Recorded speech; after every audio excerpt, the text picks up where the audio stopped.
Welcome to the E-Show with Neil Ravin. Founded in 2013, the EHL has become the college placement leader on the East Coast. Sit back and learn more about the next step in your junior hockey career. Welcome to the E-Show, presented by the Penalty Box Foundation. The Foundation's mission centers around their daily motto, we take care of our own, as they help out all of those within the hockey community who've experienced a catastrophic event. Learn more at penaltyboxfoundation.org. What's up? My name is Neil Ravin, and this is episode number 139 of the E-Show. On this week's episode, Team OG welcomes Joe Sindoni onto the podcast for the very first time. And then kicking things off in the weekly rundown, we discuss the latest in the everlasting debate over which division is tougher in the EHL, the North or the South. Further along in the Ecru Fantasy Challenge, we reset our picks as Team OG continues to increase its lead. Finally, to wrap things up, in our What to Watch For segment, this week's crew each previews a game or series that has their attention this upcoming weekend.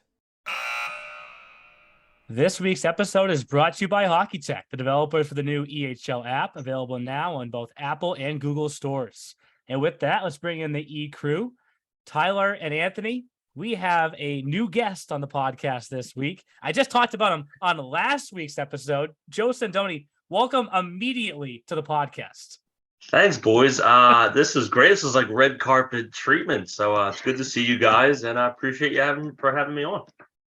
I think this is exactly what I envisioned over the summer when I came up with the idea of Team OG and Team H&IB, that it would just be this rotation of guys that would be ready to come on. So this week, Team H&IB is Tyler and Anthony, and Team OG is me and you. I did not know, Joe, in the summer when I came up with a Team OG idea, I did not know that this quickly into the season it would be changed to old guys. But let's just embrace it. Let's just embrace it. It's all good. I'm ready to go. That's fine. So before we get started, I think what's awesome about how we all set up is I recognize Anthony's setup every week. He sits in this chair, I think in your dining room. You recognize my office setup.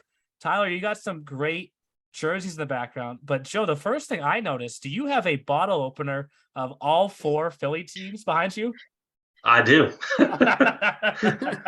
I also I have this too. If you want to read, we're not gonna get into that one. You don't want that? That's the Eagles. No, yeah, no, we're not gonna get that one. I also do see the Junior Flyers. I see the Junior Flyers hat. Yes. And then I don't know if Tyler and Anthony have seen this yet, but you got the Junior Flyers shirt on too, right? This is vintage. This is a collector's item here. Collector's item. Now, that's non-EHL. That's non-EHL sanctioned, by the way. Neil didn't want to get us shirts when the Junior Flyers won. A parent was actually able to supply that. I mean, Joe, not for nothing. That just said 2017 on your shirt. That was a half a decade ago. Hey, I'm representing Team Old Guys, right? Isn't this what you wanted? I mean, yes. I thought that's what you wanted. That's exactly what I wanted. So with that, let's jump into the weekly rundown. It's time for the E-Crew's Weekly Rundown. The E-Show Weekly Rundown is brought to you by the Junior Hockey Podcast, your home for junior hockey news, knowledge, and nonsense. Be sure to check them out at tjh.com. So let's jump right into this because it feels like every time we have a new podcast, a lot has happened in the previous week. Tyler, you weren't on this past week. I know Anthony has asked this. I was on this past week, so I asked this question. Who are the Seacoast Spartans? That's a $1 million question right now, Neil, because they're looking like a team that really, I don't think a lot of people expected this kind of start from this year. I mean, I was in Exeter last Friday for their game against the Wizards, and just what Drew Oliveri has brought to that club and that top line with Kenny Maxwell and William Prey. I mean, they're putting up some numbers here early, and they're really a big reason why the Spartans have gotten off to the start that they've gotten off to. They're a fun team to watch, and the North is going to be very interesting this year if they can keep up this kind of pace, because I think in years past, the Avalanche have kind of been content as the top dogs in that division. And I mean, there's some parity there now. The Wolves are having a great year. The Spartans are there. The Lumberjacks always in the mix. So I'm very excited to see what the Spartans are going to continue to do up in the North this year. And I know that we touched on this on a previous episode. this newer version of Elite Prospects that shows the projections.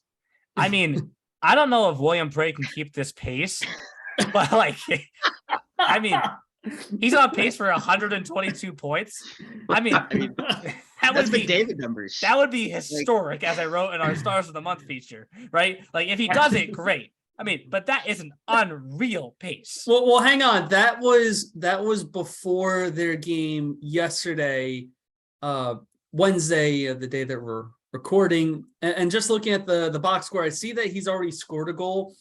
I don't know if he also picked up an assist. He did. He did. Okay, so he's still averaging 2 points per game, 122 points. Lock it down, baby. I'm gonna see if he can give me an autograph or something. And to Maybe. Tyler's point, Drew Oliveri coming over from the Railers, playing on the same line, so he's had a role in a number of those goals. 11 points so far. I have to check and see what he did in that Rhode Island game. But yeah, I think it's just back to the other point Tyler made. Last season, it was far and away the South Division was the top division. I think, other divisions would definitely argue that, but just the pure win totals proved it. 2 teams that had over 25, 2 teams that had over 30. I think the South is still strong, but man, if this North Division is like this all season long, 2 teams that have won 6 games already, and it's not even Columbus Day. And then that doesn't even include the Avalanche, who have 2 championships, who just got swept by Vermont. I mean, it will be a war to come out of this division. It looks like that so far. Yeah, no, I agree 100%, Neil. And I've gotten to see a few of the North Division teams in action already. And I think it's going to be a year that you could see a team from that division come out that probably in years past you really wouldn't have thought of. And I think for the league, it's great. Obviously, we always talk about the parity that exists. Yep. And I think the North Division is going to be just another example of it this year. We're not going to get into picks and whatnot now, but like so everyone knows how this is all going to play out, because they're asking the question, how does the North only have 4 when everybody else has 5? Obviously, we have 19 teams. So the 3 divisions that have 5, there is a 5 versus 4 play-in game to get things down to 4 teams, and then go 1 versus 4, 2 versus 3. Winners face off. 1 division champion from each division goes to Providence in the EHL. And early on, I couldn't even tell you what the best matchup is if you're one of those 4 teams, right? Like, we touched on this past week, Anthony, just how hard it is to go up to Vermont and win. Proof just this past weekend. 2 games for the Avalanche. They go out. They were undefeated going into that weekend. Let's all remember that.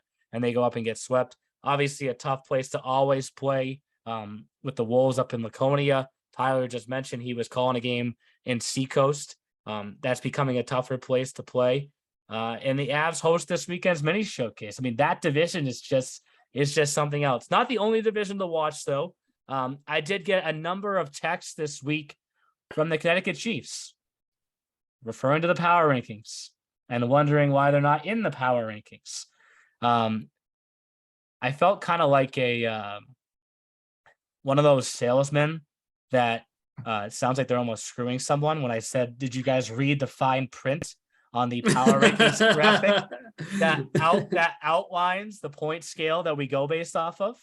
And it's no shot at the Chiefs, but I was trying to say to them that they would earn more power rankings points if 4 of their 5 wins came within a 60-minute period, because they've been kind of a little bit, cardiac kids, if you will, with a few shootout wins, overtime wins, and whatnot.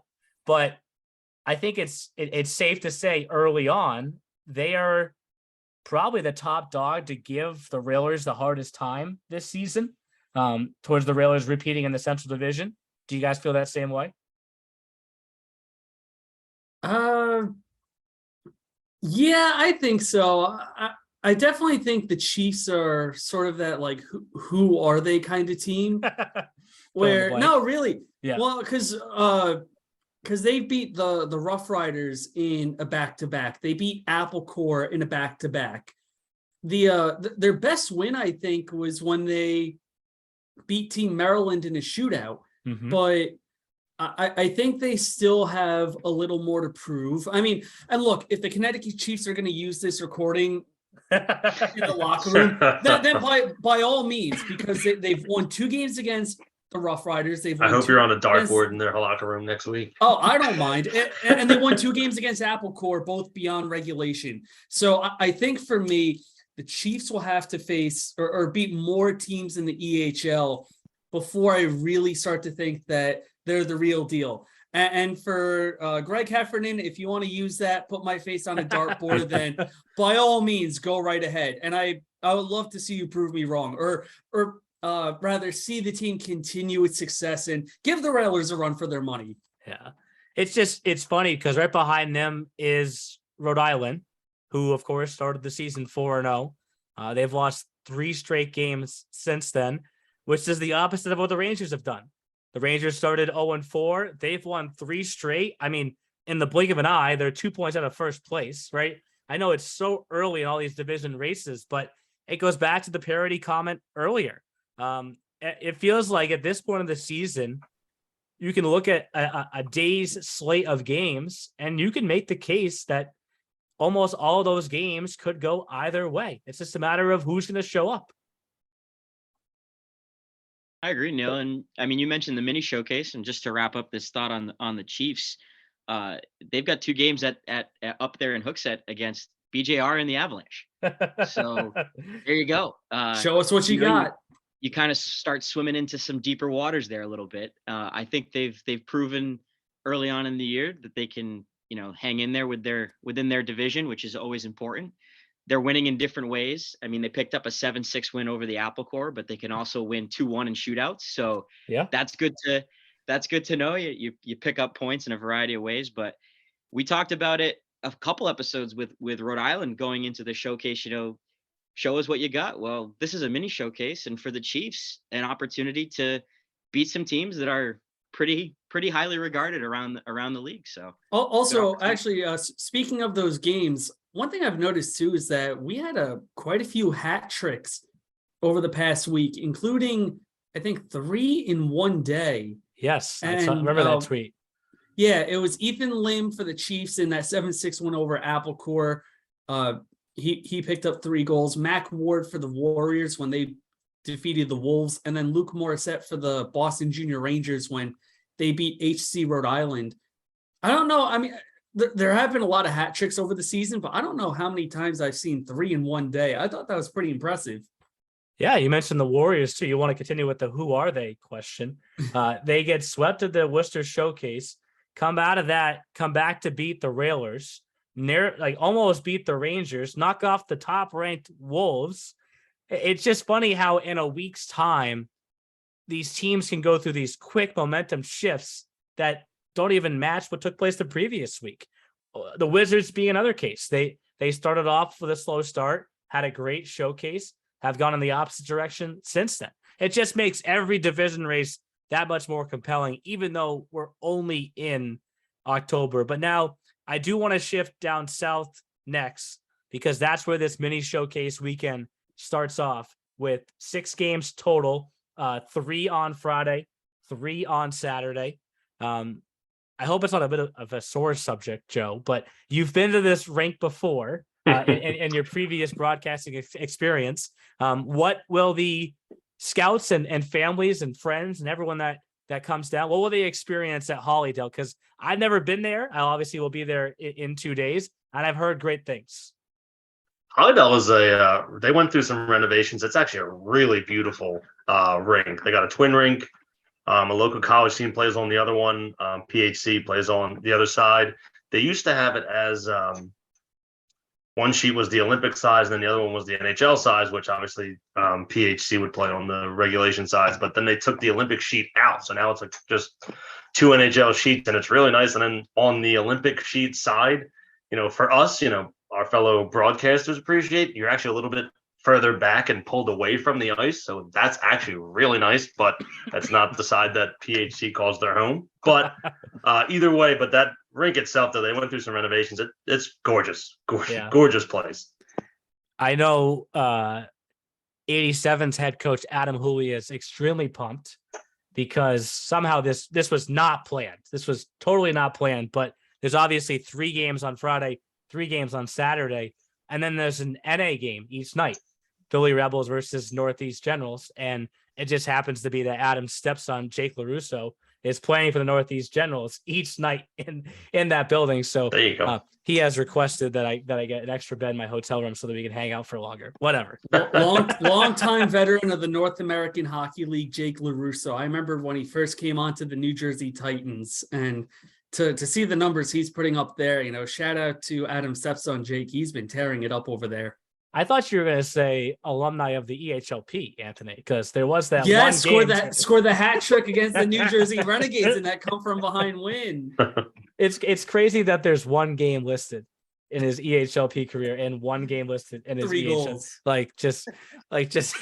Just wild to begin with. But to dive deeper into those 6 matchups that we have at Hollydale, on day 1, it's Ducks, Little Flyers, who just seem to love each other. They play each other so much. Rough Riders, Philly Hockey Club, 87s, Maryland. And then day 2, Maryland Ducks, Little Flyers, 87s, Applecore, Philly. I know we'll get to this really in the what to watch for segment, but is there a matchup of all those 6 that really stands out to any of you guys? I like the Little Flyers versus the 87s that I just played. But yeah, I'm looking forward to Little Flyers 87s for sure. That's the one that sticks out for me. But I like Maryland and ProTech. I didn't get to see ProTech too much. They kind of came into the league after the Junior Flyers were gone, so I didn't get to see them play too much. So I definitely want to see them too. So I like Maryland ProTech and Little Flyers 87s are the 2 that I kind of circle for me. You do know that ProTech was the team that bought the Junior Flyers, right? Yeah, correct. Okay, I'm just making sure because they kept the same color scheme. It all worked out like that. No, So they got it. Yeah, just way too far away. maybe we should hit pause on the recording right now since you have all your Junior Flyers stuff on. I can go downstairs and get one of my 2 ProTech jerseys on. Just saying. but I have my Huntsman hat here. We're okay. Yes, I do want to get to that too. What were you gonna say, Anthony? I was going to say, well, I feel like every single matchup should be great because the South is just really strong again this year. ProTech is off to a great start. Maryland's off to a tremendous start.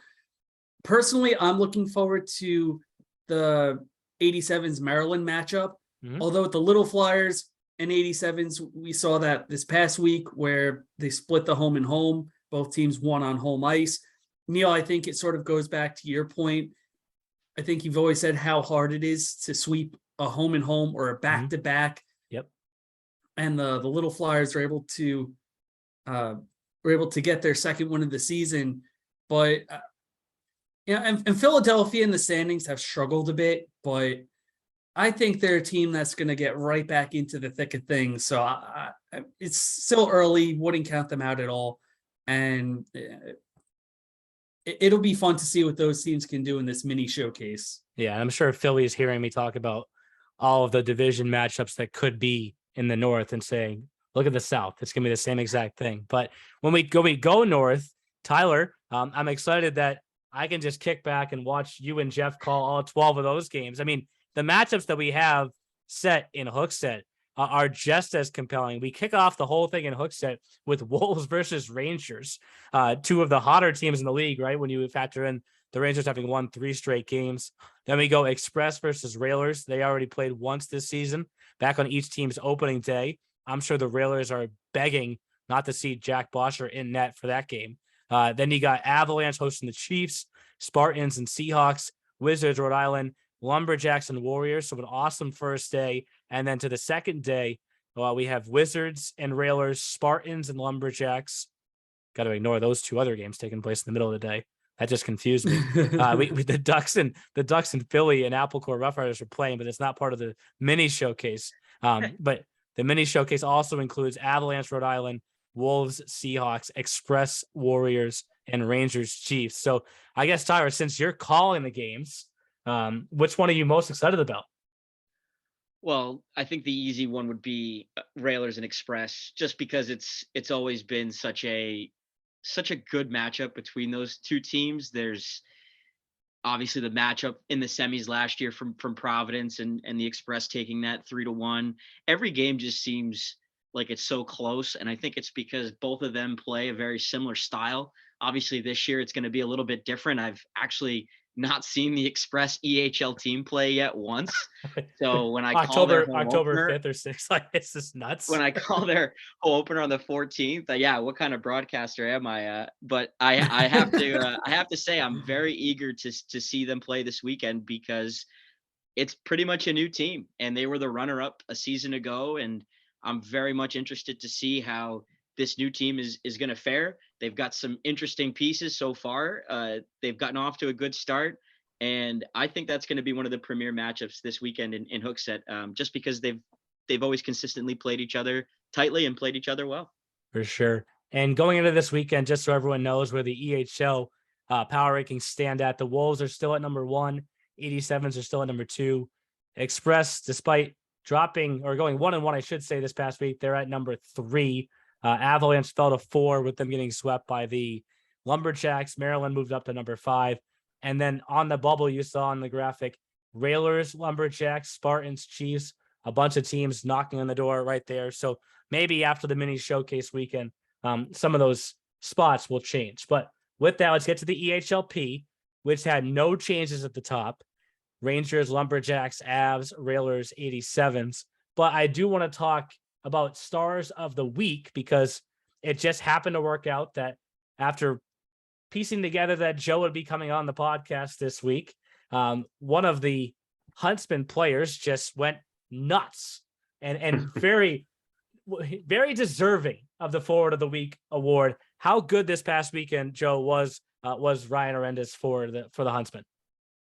Yeah, Arendes was really electric. I mean, Friday was, I thought, another great test for the Huntsmen. You know, they were on home ice first, their home opener, first time playing at their home rink, and it's against the Little Flyers, one of their better opponents, inside their division. And Ryan started to take over that game. I mean, he's one of those guys that, he hops off the bench and to follow him because he's going to be in the action. And he's not just a guy that kind of circles around and lets the puck land on his stick. He skates very well.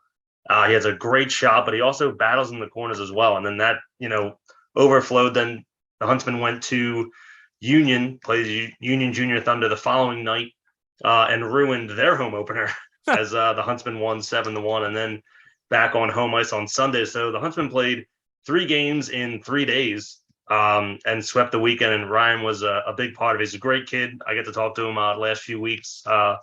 For our, weekly wrap-ups that I've been writing for the Huntsman. You can check them out on pahuntsman.com and on our socials as well. But he's a great kid, good head on his shoulders. But, yeah, he's just been electric and really fun to watch right now. Do you think picking up that shootout win at God knows what time of the night it was at that was late. That was late. But do you think it was almost like a perfect weight off their shoulders that I know they lost the other 2 games of the showcase, but was it the perfect weight off their shoulders that they knew that when they drove back on the bus after that whole weekend was over, they at least had their first win under their belt, and it just kind of led to what took place this past weekend?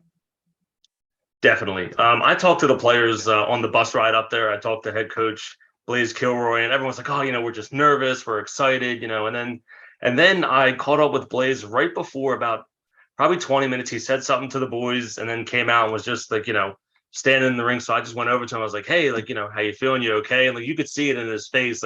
Everybody had this real nervous energy, and I was on with Anthony for the beginning of that game. And, I think it was 45 seconds or a minute and a half into the game, and the Huntsmen were shorthanded, So I was like, and you talked about it multiple times at this point, so I'm not going to dwell on it too much, but it was a full team that never played a junior hockey game before, which I thought was insane, but then the kind of just rebound, and I talked to Blaze about it, that week after that weekend and said, what did you say to them after being down 3-0 at the end of that first half at the showcase? And he's like, I just tried to get everyone to calm down, and he didn't go in there, getting crazy on everybody, and just told them to calm down and, continue their game and to come back just to score, just to even make it a relevant game and not just get blown away, to get that first win on night one. You saw it in all their faces. I talked to the guys after the game. It was like a big weight off their shoulders. And I know the following day it was rough I mean, playing 2 games in the same day is never easy for anybody, but the game, classic showcase, overtimes and shootouts, delay, puck drops. And then they lost to the Express, and they got off the ice at like 2:30 in the afternoon, I think.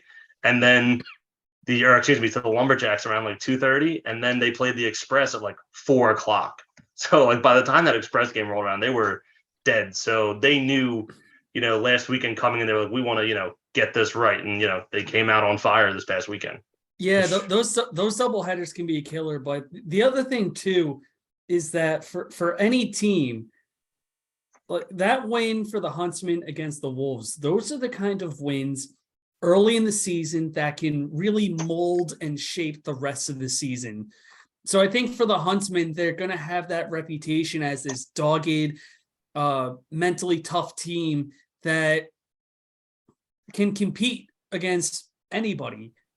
And I think to have that win in their first ever game, first junior game for all the players, it certainly kind of builds that foundation. So I do think that, it's going to be one of the reasons why they're going to be a tough team to play against for the rest of the season, I'd say. Yeah, for sure. Let's work up from there, because you've had so much conversation on this episode of the podcast about how tough some of these divisions are. The Boston division of the EHLP is raising their hand right now because every single team, while it's early, is over 500. All 5 teams. And you have another team in there that's still undefeated in the defending champions. So when I look at the Boston division, I see the Royals at the top, Express off to a great start. As I mentioned, Rangers right there in the middle, Seahawks with some big wins so far, Valley with a big win on the day that we're recording this Wednesday against the Railers. Could you make the case that the Boston division of the EHLP is the toughest of the 7 divisions total when you combine them with the EHL? I think it would have a strong case. I think it stands out in the EHLP in particular, just because of the teams that are grouped in there.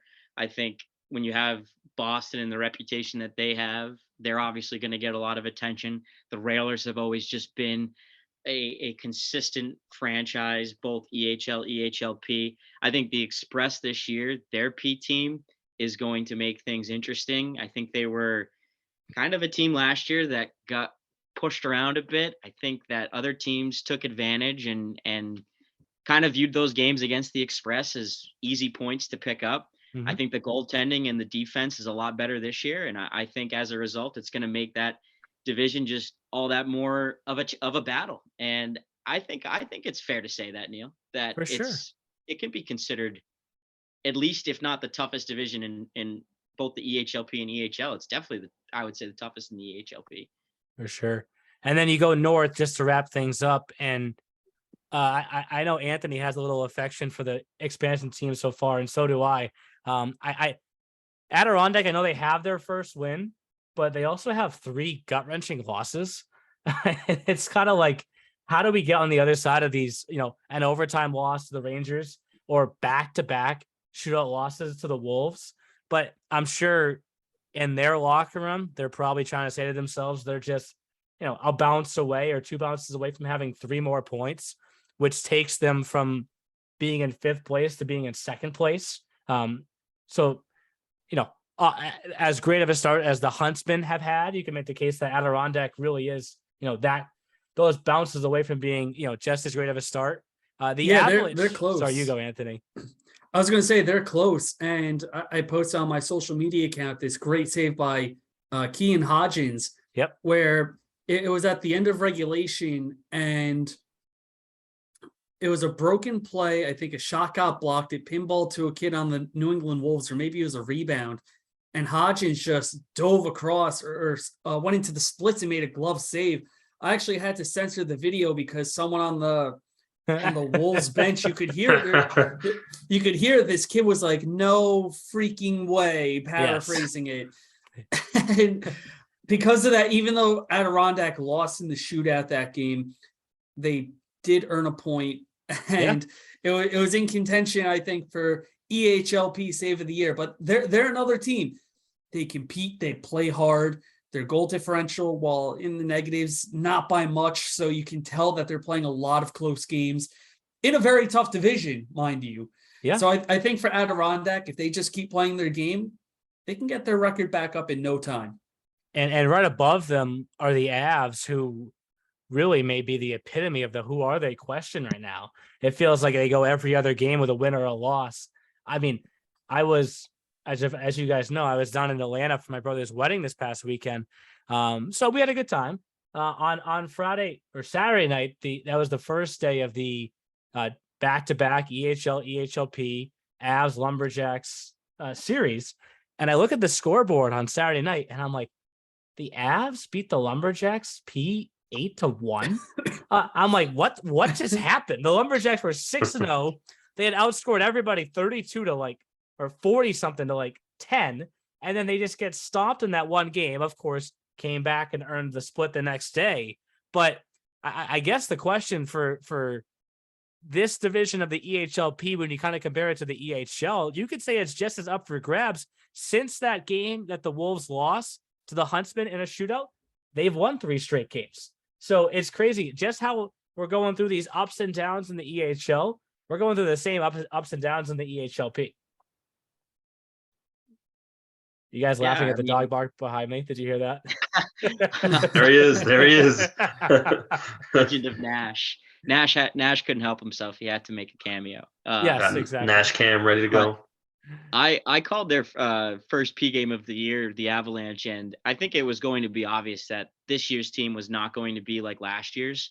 And I think that's a really big point of emphasis to kind of keep rehammering. They're trying to build this thing up again. New head coach, new goalies, new roster primarily. I mean, I think they have, if I can remember off the top of my head, maybe 2 or 3 guys max returning to that P squad. Yeah.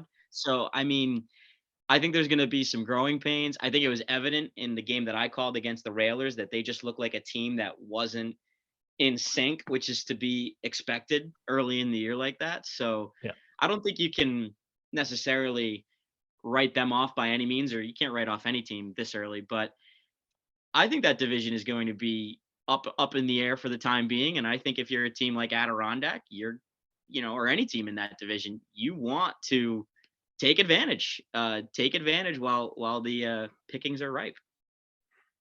Does that win for the Avalanche over the Lumberjacks? I know they split, so I just said that, but does that win and the score that they put up 8-1, does that tell anything to the rest of the league for the teams that maybe looked at Vermont and saw some of their early season romps, if you will, and say all right, maybe we can compete with those guys? That was just, a few early season blowouts. Yeah. I mean, I think that whether it's the Avs or the Lumberjacks, you can't take one game at its sample and be like, oh, this is an indicator. I think the Lumberjacks and Avs are still real good hockey programs. And I think they're going to, I mean, they went far last year for a reason. And even though things are different this year, I mean, who's to say that they couldn't, both find their ways battling against each other in the playoffs again, like they did last year. Providence. Yeah, in Providence. I think, though, that any other team in the EHLP should look at that and say, any team can win on any given day. You can come and beat a team 8-1 and then show up at their rink again and not win and split a series after dominating them the night before. So it's open. I think it's safe to say that things are open early in the year, and some of these newer teams, I think, are hungry to try and take advantage of that. And we talked about Adirondack, difference of a few bounces. You hope that later on in the year, they're not kicking themselves over that, hey, if we got a point here or 2 points there, we could have won the division. So you never know, but for sure. It's exciting. Yeah, no doubt. Before we get to fantasy, I wanted to touch on the players that we did name players of the month, starting with that Lumberjacks P team. Brendan Manning was the forward of the month in the EHLP. And Vincent Perrant was the goalie of the month. Dylan Kornatzer, I said that right, Anthony? Kornatzer, yep. Yeah, was the defenseman of the month in the EHLP. As for the EHL, Nick Demio, defenseman of the month. Trevor Jewell, goalie of the month. and probably the easiest selection ever for EHL forward of the month was William Prey. But want to make sure we give stick taps to those 6 players from our opening month of the season. Crazy how a month is already come and gone. Really have to kind of pinch myself with that. But with that, now let's jump into the Ecru Fantasy Challenge. It's time for the Ecru Fantasy Challenge. The Ecru Fantasy Challenge is presented by BioSteel, the sports drink of the EHL. Use the promo code ESHOW, that's ESHOW, for 25% off when you check out at biosteel.com. Since Team OG has made the addition of Joe, we've turned into a wagon. we've been fortunate enough to get players at the right time, is what I'll say. And over the past 2 weeks, the picks that Team H and IB has come up with are not bad picks. They've just not worked well in that respective week. And we've kind of struck gold on the other side of things. So let's recap who Team H and IB had this past week. Starting with George Kolovos from the Wizards, who got you guys a goal. Actually came today on the day that we're recording this podcast. Why did my screen just completely zoom in? That was weird. In a matchup against the Express, up until that point, had a goose egg for the week, I do have to say. Nathaniel Peretz got you guys a power play assist. Thomas Caron an assist. I know you said this one before, Anthony. J.H. Lagas. You're muted. Yes, J.H. Okay. Lagas. Been a great defensive of the 87 so far. Unfortunately, nothing for you guys this past week. Cody Plaza, doesn't matter if you guys pick him or if we pick him. Got you guys a power play assist this past week. And then when you guys picked Lincoln Crosby, I thought that you had done a little bit of the behind the scenes texting to Fosco to confirm that he was playing in that matchup against Philly Hockey Club, but he played Colin Berkey instead. So unfortunately, once you lock a goalie in, you're kind of set. You're kind of set where you're at. You still got 11 points this past week, putting you at 69 total for the year. As for Team OG, we benefited from a goal and an assist for Nick Hebert, who had 7 points. Matthias Charlet, a goal, 2 assists, 2 power play points, and a game winner. FX Marois, that was the kind of the letdown for us. He was excellent up until this past weekend. Didn't do anything in that 2-game set with the Avalanche for the Lumberjacks EHLP team. Tristan Boyer got us a power play assist. Jeremiah Snyder was the EHL defenseman of the week after putting up 4 assists for us. 1 on the power play. I'm not sure if you guys have seen this, but he has the best smile in the EHL. Have you guys seen this? I'll have to look. I'll make sure to put that on my spotting chart next to his name. Well, it's also, I'm also being sarcastic, as you can hopefully tell. Oh no. But I'm sure he laughs at this because I mean he did it. They put the picture out there. I mean, the first front teeth are. It's a hockey amazing. Smile. It's a hockey. I love it. That's a Ken Danico smile right there. If you showed people That's amazing. Picture, they would all know for a fact that kid plays hockey. There's just no other way around it with a smile like that. That is awesome. Obviously, Team OG benefited from, as I mentioned, those 4 assists that Snyder had in the 2-game home-and-home sweep of the Wizards. And then we tried to ride kind of the hot goalie at the time, Ian Weller, who had just been named the goalie of the week, but didn't continue with that performance. Actually gave us negative points, to be totally honest. But overall, 28.4 puts us at a total of 103.2. So heading into a new week of the Fantasy Challenge, Team OG, Team Old Guys, is at 103.2. Team H and IB is at 69. As we've done all season, we've kind of just alternated back and forth who gets to pick first. So Team OG is picking first this week. We'll start off with a player that Anthony mentioned earlier, Ethan Lim of the Connecticut Chiefs, who had a hat trick in their series against the Apple Corps. I think that was Friday when Anthony tweeted out that there were 3 players across the league that had a hat trick, Ethan being one of them. I'm surprised that this next forward has not been picked yet so far this season. And that's Louis Joseph Guérin from the Lumberjacks, one of the fastest skaters in the league last year and even faster this season. Ryan Arendes, talked about him with Joe earlier, hoping that we can kind of roll that momentum of this previous week's 9 points in 3 games into this weekend's 2 games. They face Union and the Renegades. On the blue line, I'm not gonna get this name correct. Andre Levtukov. He's been one of the better defensemen in the league. Did I say it right, Tyler? Good job, Neil. I think that was pretty good. That was a hell of an effort. I'll tell you that much. For Philly Hockey Club, obviously they're the ones hosting that mini showcase down there. They face the Rough Riders and the Apple Corps. Shane Green is our other defenseman. He is probably the strongest player in this league. The president of the Little Flyers, Anthony Larusso, always posts videos and whatnot of the team in the locker room, and I don't think anybody lifts more than Shane Green. So we're hoping that strength leads to some points, if you will. And then keeping with the Shane trend, we're going to go with Shane Paremba in goal. Train. Yes, as the Avalanche face the Chiefs and HC Rhode Island, and they host their part of the mini showcase up here. So that's Team OG for this week. So I'll say what I said last week for Team H and IB. How do you guys cut into the deficit this week? Well, we've kind of dug ourselves in a little bit of a hole here, Neil, no doubt about it. But like you said, we've made some good picks. We're confident in the players that we're picking. It's just a matter of timing. So we're hoping that this week we can take advantage of some matchups and get some points on the board, try and catch up here. So our first pick is going to be from the Philadelphia Hockey Club, and we are going to go with Ethan Byrne. Mm-hmm. He's gotten off to a pretty good start. So, and they've got a matchup with the Apple Corps coming up, and we think it's a good opportunity for him at least to put up some goals, put up some points.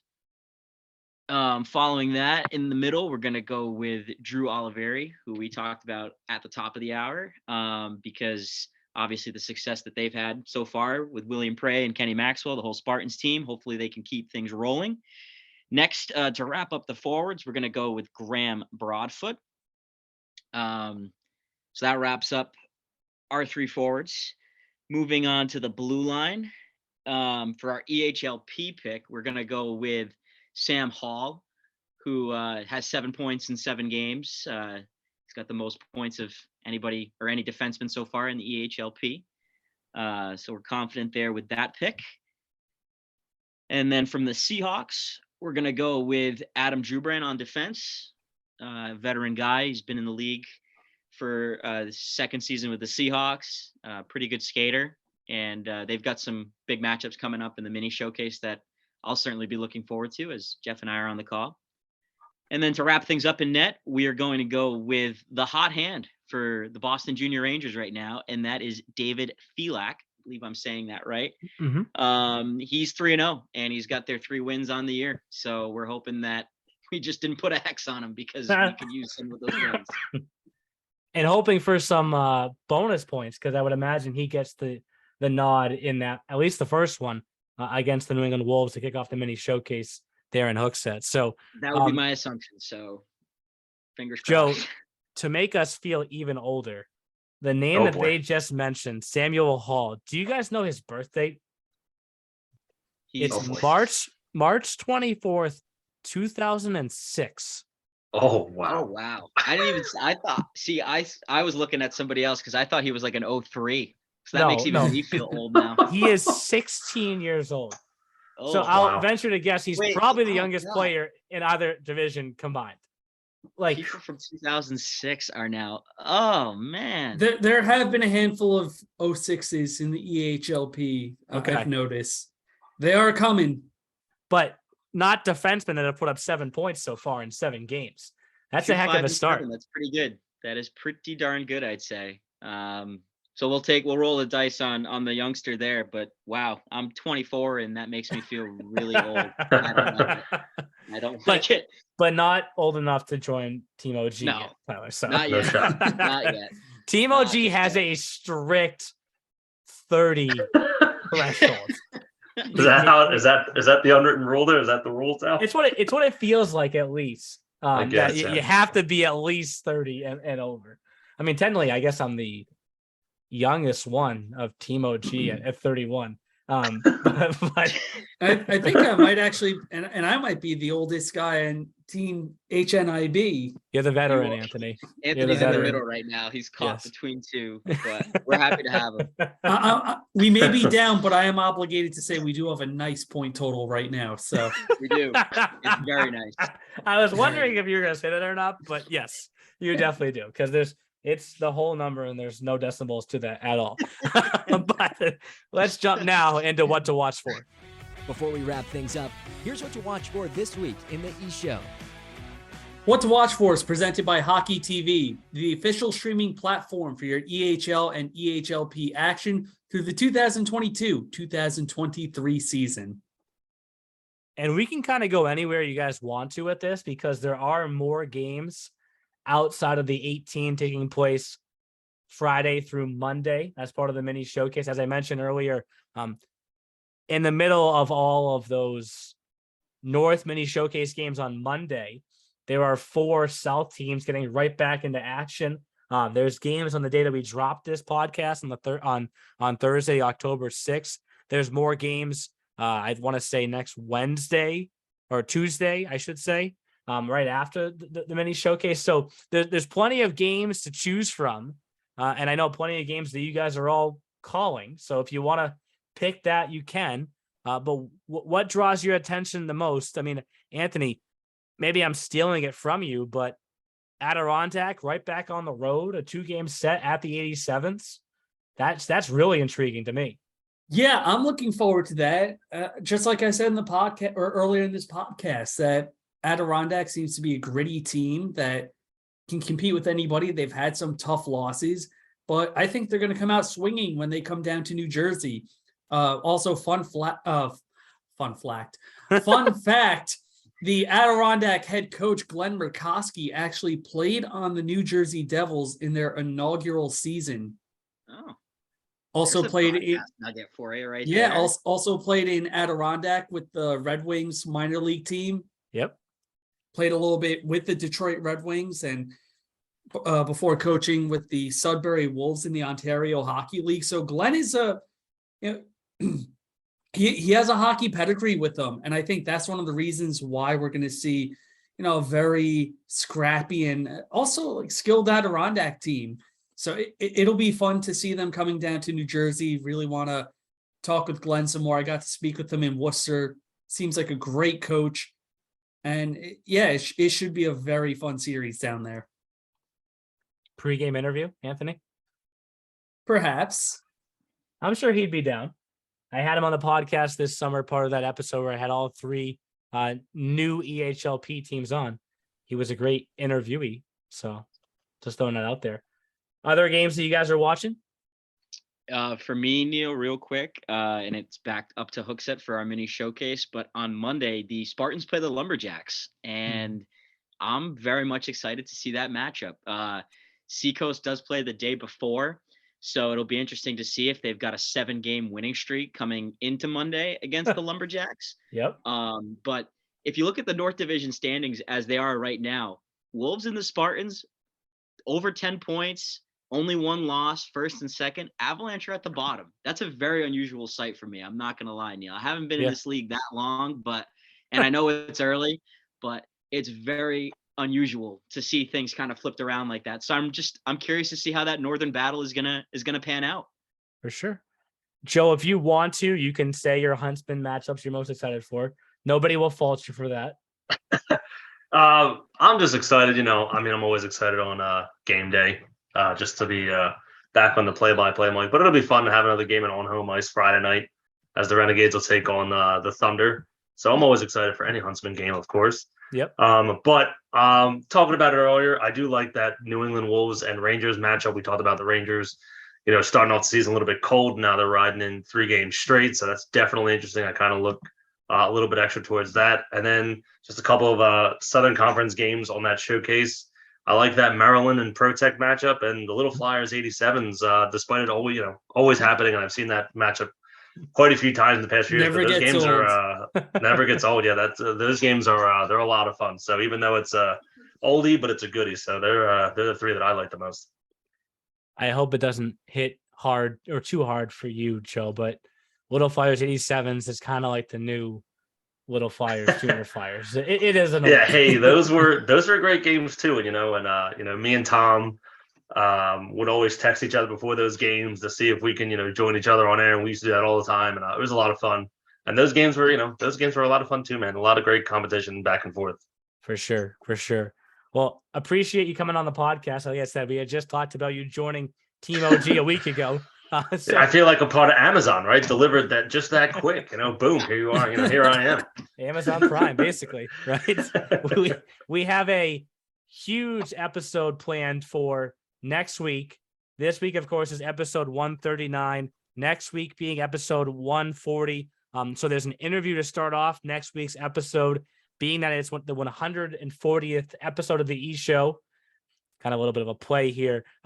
Jake Basile is interviewing Joe Bertagna, who's in his 40th year as a commissioner. So that interview will kick off next week's episode. And then following that interview, we're actually going to announce the EHL All-Star team that will be facing Nazareth College and SUNY Brockport. And then following that, we'll do all of our regular shtick with the weekly rundown, the Ecru Fantasy Challenge and what to watch for. So I would venture to guess we probably go over an hour next week. So just for those that are following along at home. But thank you all for jumping on this week, and enjoy all the games this weekend. Thanks for listening to the E Show. Learn more at easternhockeyleague.org and follow us on Facebook, Twitter, Instagram, and YouTube. Also be sure to subscribe and get notified when next week's podcast is released.